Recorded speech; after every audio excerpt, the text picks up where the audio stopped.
안녕하세요. 오늘도 조용한 이야기 한 편 들려드려요. 옛날 아주 오래된 마을에서 시작된 이야기예요. 미운 가운데 베풀었던 작은 친절함, 배려가 결국 커다란 사랑과 정으로 남게 된 한 집안의 이야기예요. 잠시 마음을 내려놓고 지금부터 밤 서말이 바꾼 집안을 함께 들어보세요. 밤 서말이 바꾼 집안. 옛날 아주 옛날에 어느 산자락 아래에 작은 마을이 하나 있었어요. 마을이라 해도 집 몇 채 옹기종기 모여 있고 앞에는 논이 있고 뒤에는 낮은 산이 병풍처럼 둘러선 그런 곳이었어요. 계절이 바뀌면 논빛이 먼저 달라지고 바람 불면 산부터 울던 곳이었지요. 그 마을에 한 안악이 살고 있었어요. 아들을 하나 낳았는데 그만 남정네가 일찍 세상을 떠나고 말았어요. 아이가 젖도 떼기 전이었어요. 하루아침에 가장이 된 안악은 울틈도 없이 살아야 했어요. 동네에서 날품을 팔고 품앗이 다니고 밤이 되면 호롱불 아래서 바느질을 하며 겨우겨우 생계를 이어갔어요. 겨울이면 손이 트고 여름이면 허리가 휘었지만 아들 하나만은 꼭 사람 구실하게 키워야겠다는 마음으로 버텼어요. 아들이 자라 장가를 들었을 때 어머니는 그저 다행이라는 마음뿐이었어요. 이제는 내가 조금 쉬어도 되겠구나. 늙은 몸을 조금 내려놓아도 되겠다고 생각했어요. 하지만 집안의 공기는 어머니가 기대한 것과는 달라요. 장가를 들어 며느리를 들이고 손자까지 낳았는데 이 며느리가 시어머니를 아주 못마땅하게 여겼어요. 말투는 늘 퉁명스러웠고 눈길에는 정이 없었어요. 밥상도 차려주는 등 마누등이었지요. 아이고, 하루 종일 누워만 계시네. 저러고 사는 게 집안에 뭔 보탬이 된단가요? 그 말이 하루 이틀이 아니었어요. 시어머니는 그 말을 들어도 아무 대꾸를 하지 않았어요. 변명해봐야 더 서러워질 뿐이라는 걸 이미 알고 있었거든요. 그래서 그저 이불을 정리하고 벽을 바라보고 눈을 감고 시간을 견뎠어요. 말없이 삼키는 한숨만 늘어났지요. 아들은 그 모습을 보며 마음이 무거웠어요. 어머니가 어떻게 살아왔는지를 누구보다 잘 알고 있었거든요. 하지만 아내에게 말을 꺼내면 집안이 더 시끄러워질 것 같아 차마 입을 열지 못했어요. 멀리 일하러 나가려고 해도 마누라가 어머니를 구박주는 꼴이 눈에 밟혀 일도 손에 잡히지 않았어요. 집에 있어도 괴롭고 밖에 나가도 마음이 편치 않았지요. 그러던 어느 날 아들은 장에 다녀오는 길에 문득 한 생각이 떠올랐어요. 이대로 두면 집안이 더 망가지겠다는 생각이었어요.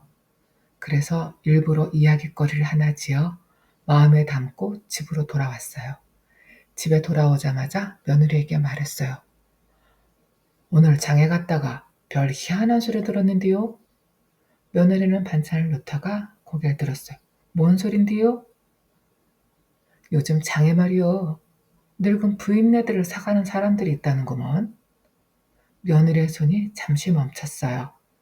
눈빛이 달라졌지요. 사간다고요? 사람을요? 그렇다더라. 돈도 꽤 준다 카더만. 많이 주는겨? 근데 아무나 사가는 건 아니고 살이 오른 노인만 산다더라고만. 며느리는 잠시 생각하다가 다시 물었어요. 살은 어떻게 찌운다요? 아들은 기다렸다는 듯이 말했어요. 밤 서말을 먹이면 살이 오른다고 하더라고. 밤 서말을 어떻게 먹이냐면 밤을 사다가 식전 공복을 하다가 3개씩 구워서는 호호 불어서 갖다 주고 또 갖다 주고 하면 그 밤 서말을 다 먹을 즈음에는 누룩돼지처럼 살이 찐다더라고. 방 안에 잠시 정적이 흘렀어요. 그러다 며느리가 툭 내뱉듯 말했어요. 그럼 우리 어머니도 그렇게 하면 되겠네. 아들은 말없이 고개를 끄덕였어요. 밤 서말은 사와야 쓰겄지요? 아, 돈이 어디 있간디? 내가 돈은 줄 테니까 다녀와요. 며느리는 이웃에게 돈을 빌려 남편 손에 쥐어주었어요. 남편은 말없이 장에 가서 밤사마를 사왔지요. 다음날 새벽 며느리는 누구보다 먼저 일어났어요. 부엌에 불을 지피고 밤 3개를 구웠어요. 너무 딱딱하지도 너무 타지도 않게 물랑물랑하게 구운 뒤 껍질을 벗기고 손으로 호호 불어가며 식혔어요. 그리고 시어머니 방으로 들어갔어요. 시어머니가 미처 일어나기도 전이었지요. 어머니, 일어나셔요. 이거 좀 잡수셔 보셔요. 몸에 좋다더라고요. 시어머니는 깜짝 놀랐어요. 며느리가 이렇게 부드럽게 말을 건 적이 거의 없었거든요. 마음 한켠이 불안했지만 배가 고파 말없이 밤 3개를 드셨어요. 그날 이후 며느리는 매일같이 밤 3개를 구웠어요. 어머니, 공복에 잡수셔야 한대요. 오늘도 하나 더 잡수셔요. 시어머니는 속으로 생각했어요. 아이고, 며느리가 인자 철이 들었나 보네. 매일 밤 3개를 가져다 주니 얼마나 재미스럽고 고마운지 몰랐어요.